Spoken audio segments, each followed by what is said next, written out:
అడవుల విస్తరణకు పలుగుపట్టి మొక్కలు నాటక్కర్లేదు. చేతిలో ఒక చిన్న సీడ్ బాల్ ఉంటే చాలు కొండల్లో లోయల్లో హరిత విప్లవం సృష్టించవచ్చు. పర్యావరణ పరిరక్షణ ధ్యేయంగా ఏలూరు జిల్లాలో ఏకంగా 12 లక్షల విత్తన బంతులను చల్లేందుకు అటవీ శాఖ సరికొత్త వ్యూహంతో ముందుకు వచ్చింది. జిల్లా అటవీ శాఖ అధికారి సందీప్ రెడ్డి నేతృత్వంలో ఈ హరిత యజ్ఞం మొదలైంది. సీడ్ బాల్స్ ప్రాముఖ్యత, వాటి తయారీ విధానం, అడవుల అభివృద్ధిలో వాటి పాత్ర వంటి అంశాలపై మరింత సమాచారం మా ప్రతినిధి శ్రీనివాస్ అందిస్తారు. పర్యావరణ సమతుల్యతను కాపాడేందుకు అడవుల పెంపకం మీద ఏపీ ప్రభుత్వం దృష్టి సారించింది. ఇందులో భాగంగా అడవులను పెంచేందుకు సీడ్ బాల్స్ ను వేయాలని ప్రభుత్వం నిర్ణయించింది. అసలు సీడ్ బాల్స్ ఏంటి, ఎట్లా వేస్తారు అన్న అంశాలను మనతో మాట్లాడేందుకు ఏలూరు జిల్లా అటవీ శాఖ అధికారి సందీప్ రెడ్డి ఉన్నారు. ఆయనతో మాట్లాడదాం. ఇప్పుడు అసలు ఈ సీడ్ బాల్స్ కాన్సెప్ట్ అనేది కొత్తగా ఉంది. ఏంటి సార్ ఇది? అంటే సీడ్ బాల్స్ అన్నది జనరల్లీ మన స్టేట్లో కొన్ని ఫ్యూ ఇయర్స్ బ్యాక్ నుంచి చేస్తుంది. అయితే ఇప్పుడు ఇది ఏమైందంటే మనకు ఒక మిషన్ మోడ్లో, ఎస్పెషల్లీ ఒక 1 వీక్ బ్యాక్ మన గౌరవ ముఖ్యమంత్రి వర్యులు, అలాగే ఉప ముఖ్యమంత్రి వర్యులు, మనకి ఫారెస్ట్ డిపార్ట్మెంట్ సీనియర్ అఫీషియల్స్ అందరితో కూడా ఒక మీటింగ్ పెట్టుకుని ఈ టార్గెట్ ఏదైతే ఉందో, అంటే ప్రజెంట్ మనం 50% గ్రీన్ కవర్ అచీవ్ చేయాలి అని చెప్పి స్టేట్ కి ఒక టార్గెట్ పెట్టుకున్నాం 2047 కల్లా. సో ఆ టార్గెట్ లో భాగంగా డిఫరెంట్ ప్లాంటేషన్ ప్రోగ్రామ్స్ మనం చేస్తున్నాం. అయితే ఆ ప్లాంటేషన్ ప్రోగ్రామ్స్ కి మాత్రమే లిమిట్ అవ్వకుండా ఈ సీడ్ బాల్ డిస్పర్సల్ అన్నది కూడా ఒకటి చేయాలి అని సంకల్పించారు. సో మనకి త్రూ అవుట్ ద స్టేట్ ఏంటంటే అటవీ శాఖ ఆధ్వర్యంలో 2.5 crores సీడ్ బాల్స్ అన్నవి తయారు చేసి మనం డిస్పర్సల్ చేయాలి అన్నట్టుగా టార్గెట్ ఇవ్వబడింది. సో దానికి తగినట్టుగా ఇక్కడ మనకి ఏలూరు జిల్లాలో టెరిటోరియల్, అలాగే social forestry and wild life అందరం కలిపి అరౌండ్ మేము ఒక నెక్స్ట్ 1 month లో 12 lakhs సీడ్ బాల్స్ ని దాకా ప్రిపేర్ చేయడానికి మేము ప్రిపేర్ అవుతున్నాము. ఇందులో ఏమి అంటే సీడ్ బాల్స్ కి సంబంధించి మెయిన్ గా ఈ ఎన్జిఓస్ ని, అలాగే స్కూల్ చిల్డ్రన్ ని, ఇంకా గైడ్ లైన్స్ మనకి నెక్స్ట్ 1 week లో రాబోతున్నాయి. అందరినీ కూడా మెయిన్ గా పబ్లిక్ ని కలుపుకుంటూ, ఎందుకంటే మీరు చూస్తూ ఉంటే లాస్ట్ 2 years లో ప్లాంటింగ్ ఒకప్పుడు లాగా ఆక్సిజన్ కోసం చేయండి అన్నట్టు కాకుండా మనిషికి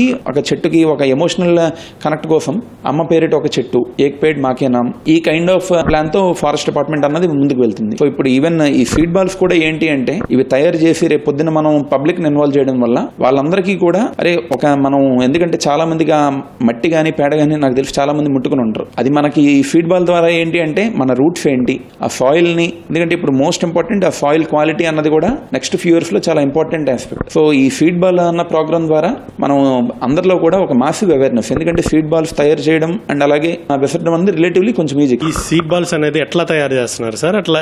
ఎట్లా డిస్ట్రిబ్యూట్ చేస్తారు, ఎట్లా వేస్తారు వీటిని? ఇప్పుడు ఈ సీడ్ బాల్స్ అన్నది మనం ఏమంటే డిఫరెంట్ టైప్ ఆఫ్ సీడ్స్ ఉంటాయి మనకి. సో ఏ సీడ్ కి ఏ సైజ్ లో మనం చేయాలి అండ్ అలాగే దీనికి సంబంధించి ఫర్దర్ గా గైడ్ లైన్స్ అయితే మనకి నెక్స్ట్ 1 week లో ఇవ్వబోతున్నారు. సో మేము ఇక్కడ ప్రజెంట్ ఇనీషియల్ ప్లాన్ మనం ఏమనుకున్నామంటే కొన్ని డిస్ట్రిక్ట్ కి ఏదైతే టార్గెట్ ఉందో ఈ టార్గెట్ ని మేము అటవీ శాఖలో లైక్ బీట్ లెవెల్ ఆఫీసర్ దాకా వాళ్ళకి కొన్ని టార్గెట్స్ ఇచ్చి మళ్ళీ వాళ్ళని ఇక్కడ మనకి స్కూల్స్ చాలా ఉన్నాయి, ఇప్పుడు ఎన్సీసీ రిలేటెడ్ కానివ్వండి, లేదా ఎన్జీసీ రిలేటెడ్ కానివ్వండి, ఈ గ్రీన్ కవర్స్ వీళ్ళందరినీ కూడా ఇన్వాల్వ్ చేసుకుంటూ, అలాగే లైన్ డిపార్ట్మెంట్స్ మనకు పంచాయతీరాజ్ కానివ్వండి, మిగతా డిపార్ట్మెంట్లు కూడా ఇన్వాల్వ్ చేసుకుంటూ టార్గెట్స్ అన్నది మనం డివైడ్ చేసుకుని June 1 to 30 ఫోకస్ అంతా కూడా సీడ్ బాల్ ప్రిపరేషన్ మీద ఉంటుంది.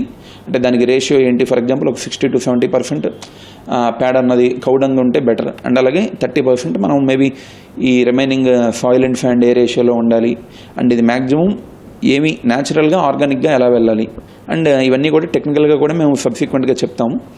సో ఇది అయిన తర్వాత వన్స్ మనకి జూలై నుంచి ఏ ఏరియాస్లో మనం ఈ సీడ్స్ని బ్రాడ్కాస్ట్ చేయాలి, దానికి కూడా ఫారెస్ట్ డిపార్ట్మెంట్ ఒక ప్లాన్తో రాబోతుంది. ఎందుకంటే కొన్ని ఏరియాల్లో ఇన్యాక్సెసిబుల్ ఏరియాస్ ఉంటాయి, అలాంటి చోట్ల డ్రోన్స్తో మనం ఫ్లై చేయడానికి చూస్తున్నాం. అలాగే కొన్ని ఏరియాస్లో వచ్చేసి పిల్లల్ని ఫారెస్ట్కి దగ్గరలోకి తీసుకువెళ్ళి వాళ్ళతో విసిరిపించడం. సో వీటన్నింటి వల్ల ఏమవుతుందంటే ఎన్విరాన్మెంట్ పరంగా సెన్సిటైజేషన్ కానీ లేకపోతే వాళ్ళకి ఒక అవేర్నెస్ అన్నది వస్తుంది. సో దీనివల్ల మనకి డెఫినెట్లీ గ్రీన్ కవర్ కూడా ఎంతో కొంత మనకి ఆ సీడ్ బాల్స్ అన్నది అయితే మనకి బాగా హెల్ప్ అవుతుంది. మెయిన్గా పబ్లిక్ అవేర్నెస్ అన్నది ఖచ్చితంగా పెరుగుతుంది. ఏలూరు రేంజ్ పరిధిలో ఏ మేరకు అటవీ ప్రాంతం ఉంది సార్? మనకి ఇక్కడ ఏలూరు జిల్లాలో అయితే అరౌండ్ ఒక 1,41,000 hectares దాకా మనకి ఫారెస్ట్ ఏరియా ఉందండి. మనకి మేజర్గా ఫారెస్ట్ ఏరియా అంతా కూడా ఈ జంగారెడ్డిగూడెం అండ్ పోలవరం అటువైపు ఏరియాస్లో మనకి ఎక్కువ ఫారెస్ట్ ఉంది. రైట్. మొత్తంగా ఈ పర్యావరణ సమతుల్యతను కాపాడేందుకు రాష్ట్ర ప్రభుత్వం ఏదైతే కార్యక్రమం చేపట్టిందో ఆ కార్యక్రమాన్ని ప్రజల భాగస్వామ్యం, ఎందుకంటే వారికి పర్యావరణం మీద అవగాహన కల్పించడంతో పాటు వారి బాధ్యతగా కూడా ఈ కార్యక్రమం చేపట్టే విధంగా ఈ సీడ్ బాల్స్ కార్యక్రమం అనేది చేపట్టడం జరిగిందంటూ కూడా చెప్తున్నారు. కెమెరామెన్ రమణతో శ్రీనివాస్, ఈటీవీ న్యూస్, ఏలూరు.